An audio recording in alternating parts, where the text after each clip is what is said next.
Students, polyphase ટ્રાન્સફોર્મરના આ લેક્ચરની અંદર આપણે જોવાનું છે ટાઈપ્સ ઓફ ટ્રાન્સફોર્મર, કેટલા પ્રકારના ટ્રાન્સફોર્મરના કન્સ્ટ્રક્શનના આધારે મેઇન કયા બે ભાગ પડે છે. તો જે પ્રમાણે તમને આકૃતિમાં દેખાય છે, core type single phase transformer, core type single phase transformer, core type three phase transformer. એની સાઈડમાં એક સેલ ટાઈપ ટ્રાન્સફોર્મર છે જે સિંગલ ફેઝ છે, અને shell type transformer three phase. આકૃતિ જોઈને તમને પહેલી નજરે એક ખ્યાલ આવે કે બંનેની અંદર કન્સ્ટ્રક્શનના લેવલે જોઈએ તો પ્લેસ ઓફ વાઇન્ડિંગ એક કોરની વચ્ચે મૂકવામાં આવે છે, અને એક કન્સ્ટ્રક્શનની અંદર કોરની આજુબાજુમાં મૂકવામાં આવે છે. ઓકે, આગળ આપણે જોઈશું કે આના કયા કયા એપ્લિકેશન છે અને શા માટે આ બે ભાગ પડે છે. ઓકે, ટ્રાન્સફરના જે કોર છે તે કોર CRGO શીટ્સ એટલે કે કોર રોલ ગેઇન ઓરિએન્ટેડ શીટ્સની બનાવવામાં આવે છે, જ્યારે વાઇન્ડિંગ કોપર વાઇન્ડિંગ યુઝ કરવામાં આવે છે. અમુક કેસીસની અંદર વેલ્યુ ઓછી હોય તો રેર કેસમાં એલ્યુમિનિયમ વાઇન્ડિંગ યુઝ કરવામાં આવે છે. ઓકે, નેક્સ્ટ જોઈએ રિયલ લાઈફમાં જે કોર ટાઈપ ટ્રાન્સફોર્મર હોય છે કે એનું કંઈક આવી રીતે કન્સ્ટ્રક્શન દેખાય છે. એક વર્કશોપનો ફોટો છે કે જેની અંદર તમને ખબર પડે કે કોર ટાઈપ ટ્રાન્સફોર્મર ખરેખર જ્યારે બનીને તૈયાર થાય તો એની એટલી હેવી એપ્લિકેશન્સ પ્રમાણે એક એનો દેખાવ કેવો હોય છે. Okay, this is basically a industrial use, અને મીડિયમ વોલ્ટેજીસ માટેના ટ્રાન્સફોર્મર્સ એપ્લિકેશન ટ્રાન્સફોર્મર્સ અહીંયા બતાવ્યા છે બાજુમાં, કોર ટાઈપ અને શેલ ટાઈપ. ઓકે, આ એની ઉપર કનેક્ટર્સ આપ્યા છે કે જેની મદદથી તમે કનેક્શન કરી શકો. Okay, so this is basically appearance of core type and shell type transformer, જે તમે ક્યારેક જોયા હશે અથવા આને જોશો તો તમને ખ્યાલ આવી જશો કે આ કોર ટાઈપ છે કે શેલ ટાઈપ ટ્રાન્સફોર્મર છે. ઓકે,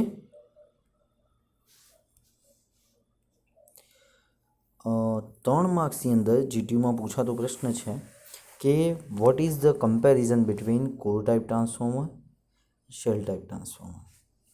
તો જો એક તો વ્યાખ્યાની રીતે અલગ પડે, the winding surround the core, કોરની આજુબાજુમાં જે વાઇન્ડિંગ હોય એ કોર ટાઈપ ટ્રાન્સફોર્મર હોય છે.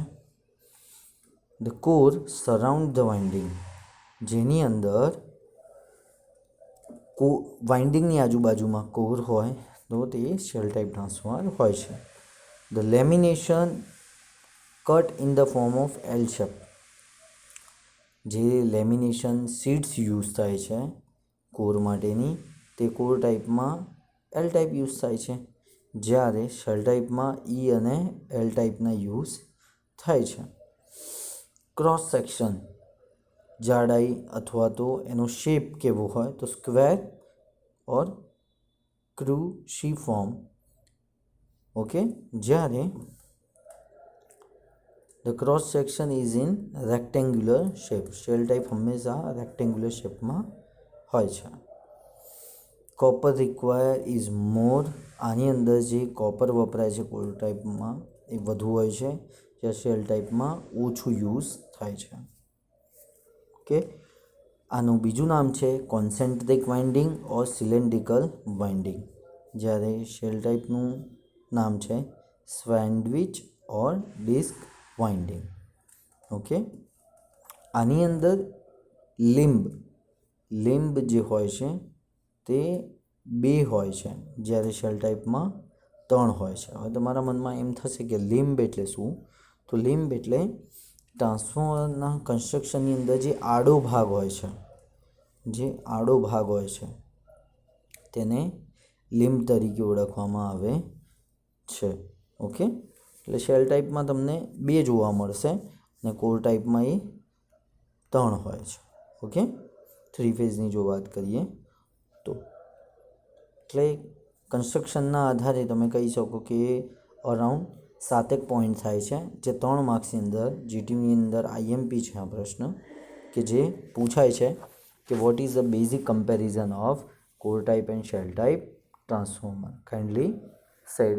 તો ત્યારે તમારે તેના કન્સ્ટ્રક્શનના આધારે કોર ટાઈપ અને શેલ ટાઈપના કમ્પેરિઝન લખવા પડે અને કમ્પલસરી 6 થી 7 પોઈન્ટ્સ તો લખવા જ પડે, કારણ કે આ મિનિમમ 3 માર્ક્સમાં પૂછાય છે, એટલે 1 માર્ક્સની અંદર 2 મુદ્દા કવર થાય. ઓકે, નેક્સ્ટ જોઈએ use of tap changer. Okay, ટ્રાન્સફરનો જ એક બીજો ભાગ છે કે જેને કહેવાય છે કે ટેપ ચેન્જર. ટેપ ચેન્જર મુખ્યત્વે બે પ્રકારના હોય. કયા? ઓનલોડ ટેપ ચેન્જર અને ઓફલોડ ટેપ ચેન્જર. આપણે સૌ પહેલાં ઓફલોડ ટેપ ચેન્જિંગ ટ્રાન્સફોર્મર વિશે વાત કરીએ. નામથી જ ખ્યાલ આવે છે કે લોડને બંધ કર્યા પછી ટેપ્સ તમે એપ્લાય કરો તો તેવી વસ્તુને ઓફલોડ ટેપ ચેન્જર તરીકે ઓળખવામાં આવે છે. આ મેથડની અંદર the transformer is disconnected from main supply when the tap setting is to be change. ટ્રાન્સફોર્મરને મેઇન સપ્લાયથી ડિસ્કનેક્ટ કરવું પડે છે જ્યારે ટેપ્સ તમારે બદલવા હોય ત્યારે. તો tap setting is usually done manually. Tap setting હંમેશા મેન્યુઅલી કરવામાં આવે છે. The off load tap changing transformer is shown in the figure. કંઈક આવું દેખાય છે. Okay, on use of tap changer જોઈએ તો off load tap changing transformer આવું હોય છે. આ તમારું એક પ્રાઇમરી વાઇન્ડિંગ અને સેકન્ડરી વાઇન્ડિંગમાં ટેપ્સ આપેલા છે, એટલે તમારે આ જે ચેન્જ કરવાનું આવે એરો ચેન્જ કરતા સમયે તમારે કમસે કમ ટ્રાન્સફોર્મરને મેઇન સપ્લાયથી ડિસ્કનેક્ટ કરવું પડે, જે મેઇન સપ્લાય સાથે જોડાયું હોય ત્યારે. ઓકે,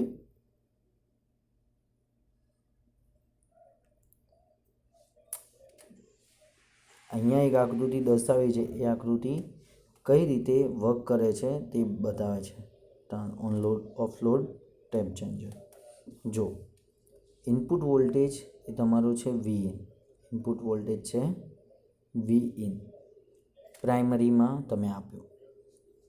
સેકન્ડરીમાં તે વોલ્ટેજ જ્યારે ઇન્ડ્યુસ થાય અને તમે ટેપ સેટ કર્યા છે, અહીંયા તમને દેખાય છે 1 2 3 અને 4 ટેપ્સ આપેલા છે ટોટલ. કેટલા?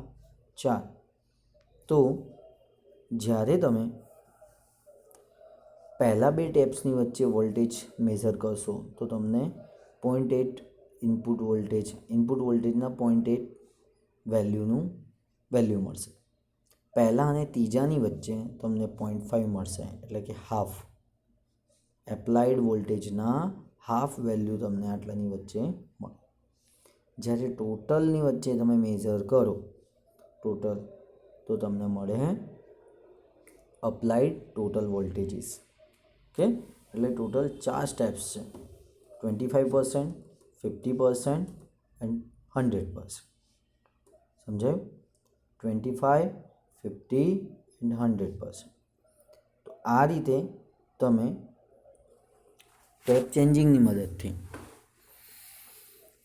તમે અહીંયા 415 વોલ્ટ આપ્યા હોય, ઇનપુટમાં 415 વોલ્ટ આપ્યા હોય અને તમારે આઉટપુટની અંદર કમ્પલસરી 415 જ વોલ્ટેજ લેવા હોય તો તમારે ટેપ્સને ક્યાં સેટ કરવાના? ટોટલ વેલ્યુ 415 વોલ્ટેજ તમને મળે. પણ તમને 220 વોલ્ટેજની જરૂરિયાત છે તો તમે ટેપ્સ હાફ મૂકો.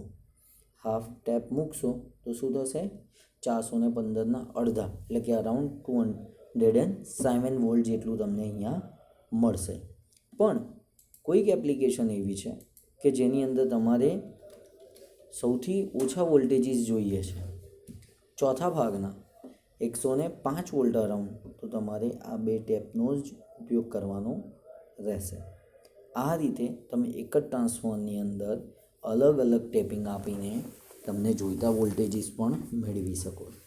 જેમ ફેનનું રેગ્યુલેટર હોય છે અને તમે એ રેગ્યુલેટરને ઓપરેટ કરીને જોઈતા આઉટપુટ વોલ્ટેજીસ પર ફેનની સ્પીડને કંટ્રોલ કરો છો, સેમ એ રીતે જ અહીંયા પણ ટેપિંગ્સ આપેલા હોય છે, but this is four high voltage level.